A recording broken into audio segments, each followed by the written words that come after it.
In this series, I challenge myself to learn Ravel's Ondine step by step from scratch. Join me on my journey.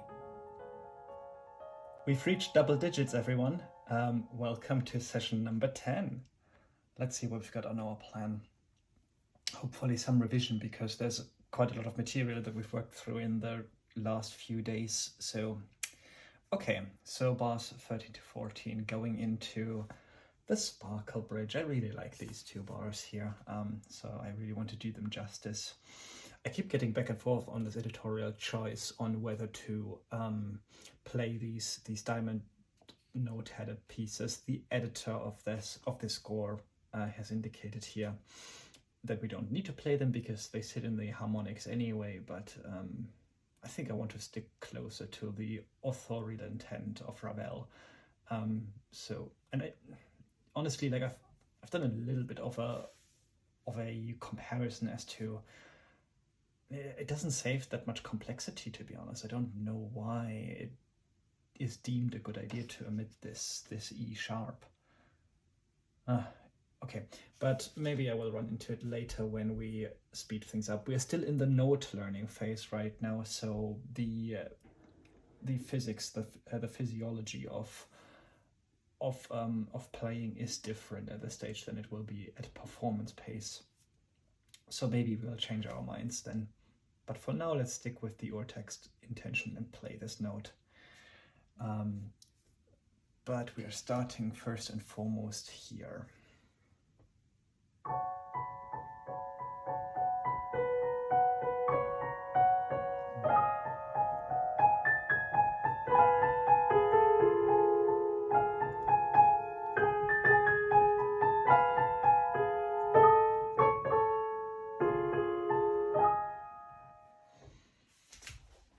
Of course, now I have the problem that I've been flip-flopping back and forth between not playing this note and playing this note. So I've got competing beginnings of muscle memory here. So let's solidify that.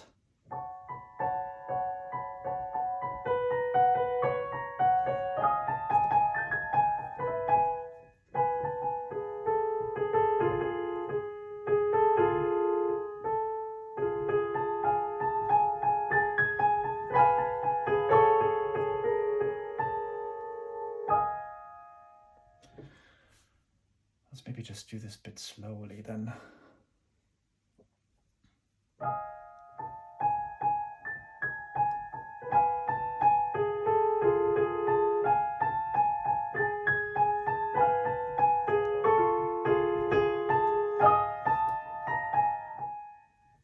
Okay, so putting it together.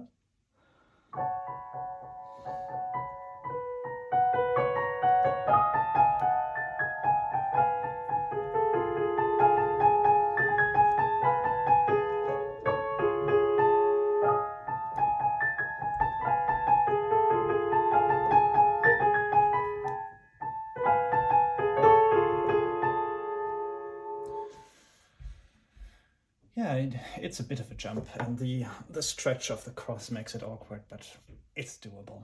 It's doable. Okay, so from the Sparkle Bridge into the first two bars of the arpeggio section here, there's a lot of notes to learn, and if you've seen my last session, I really got stuck on this bar. The augmented thirds just confused me a little bit, so hopefully we will be able to get back to normalcy on this one. So once more from the Sparkle Bridge then.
Okay, that could have gone worse, that could have gone better.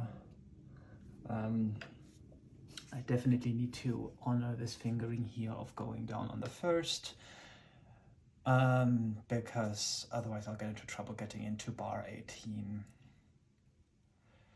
And one thing that in this edition is a little bit awkward is that these are heptatuplets and hexatuplets, which honestly I didn't quite process that. I actually have to play these notes faster. But I will take license in this. Again, it's note learning, and playing correctly is better than playing in rhythm right now. So let's do this one more time.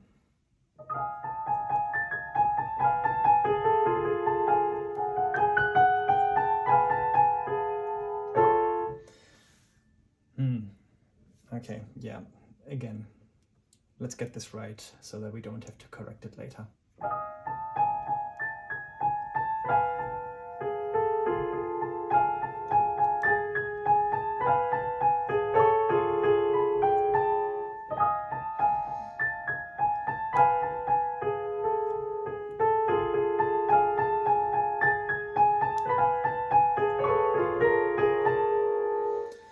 Okay, I'm beginning to see why they want to leave this out, because this jump back is a little bit, you know, a little bit jerky. So let's see.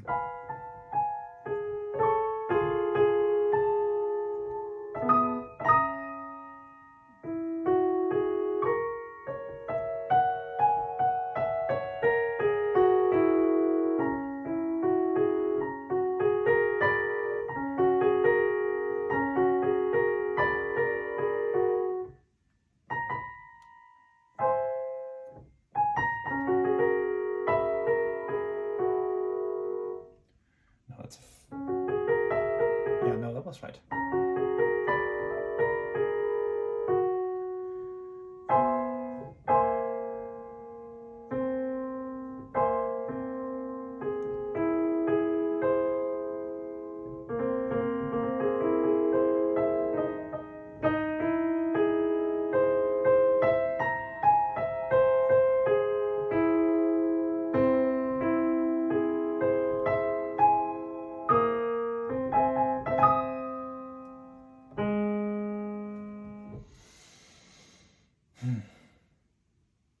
This is falling into place. I know it doesn't sound like it when you listen to it right now, but even though there's a lot of stop and go, I don't feel fully disoriented, if that makes sense, as I go from note to note. I have a vague outline of where I want my hands to go, and it's sort of falling into place. So if we do this a couple more times, it will start sounding better.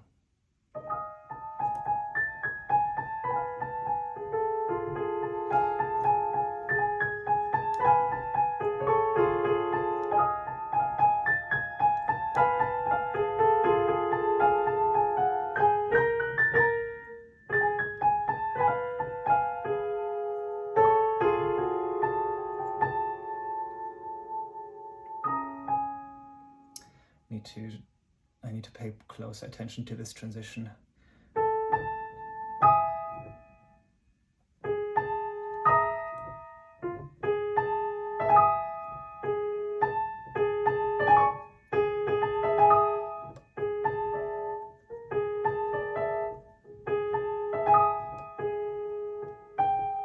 Yeah, the trick is not to try and stretch to the D sharp straight away and lean on the glissando a little bit more.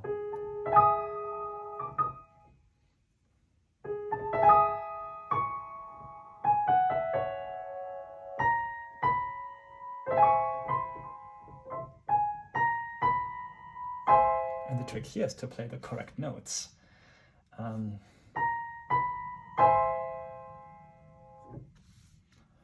right.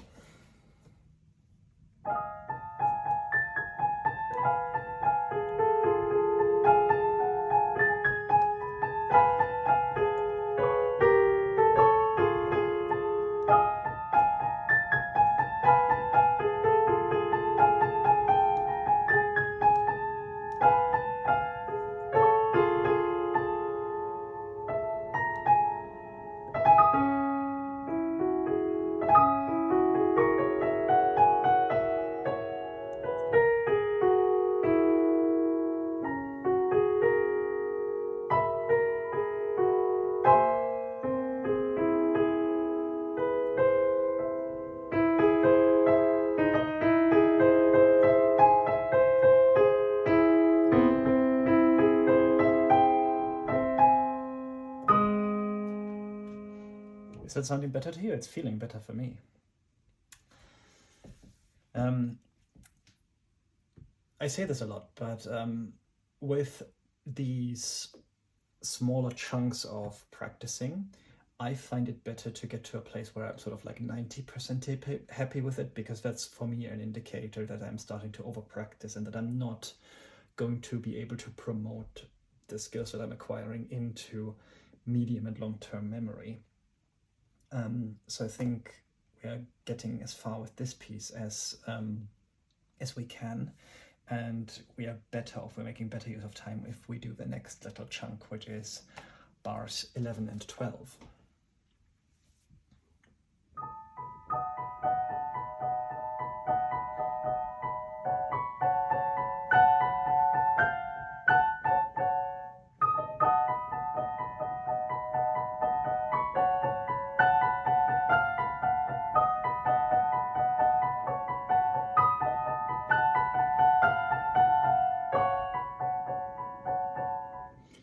Oh, that feels so much better than yesterday.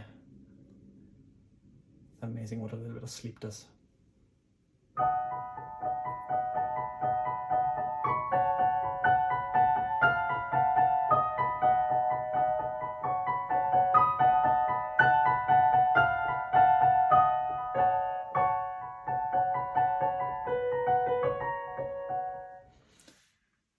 Yeah, let's just take advantage of this little high and play it one more time. Slowly.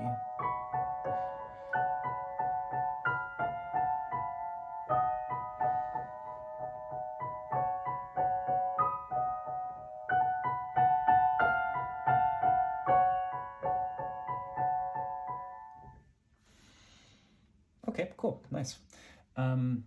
We reward ourselves with bar 18. That looks very similar to bar 16. Differences exist though. Okay, yeah, slightly different chordal structure.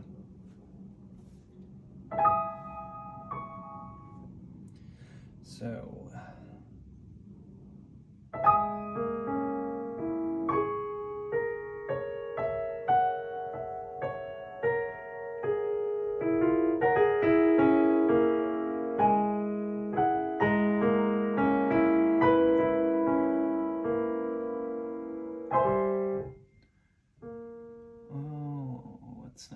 what's that? Oh, it's a E flat.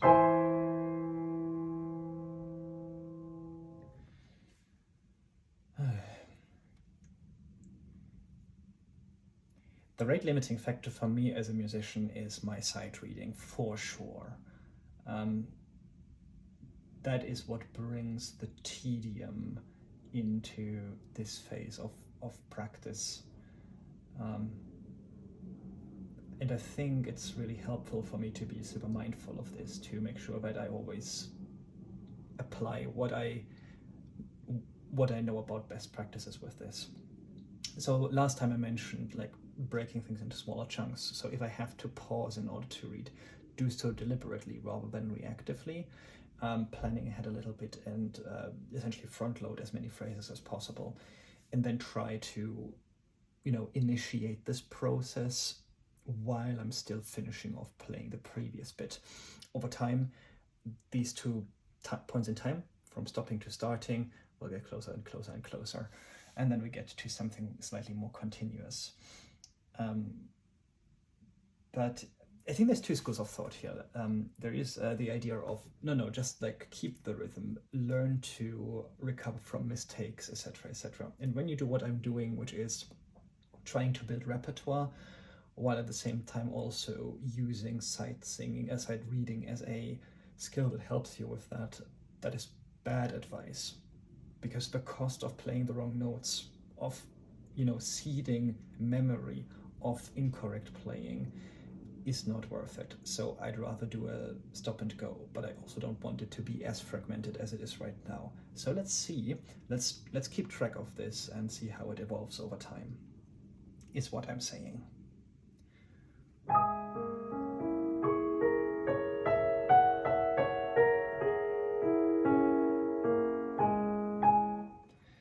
stop and check, get your bearings.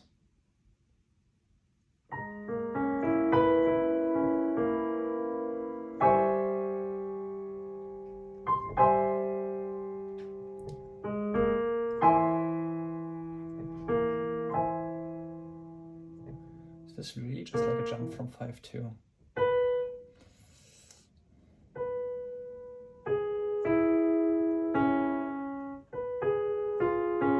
Oh, no, that's flat, sorry.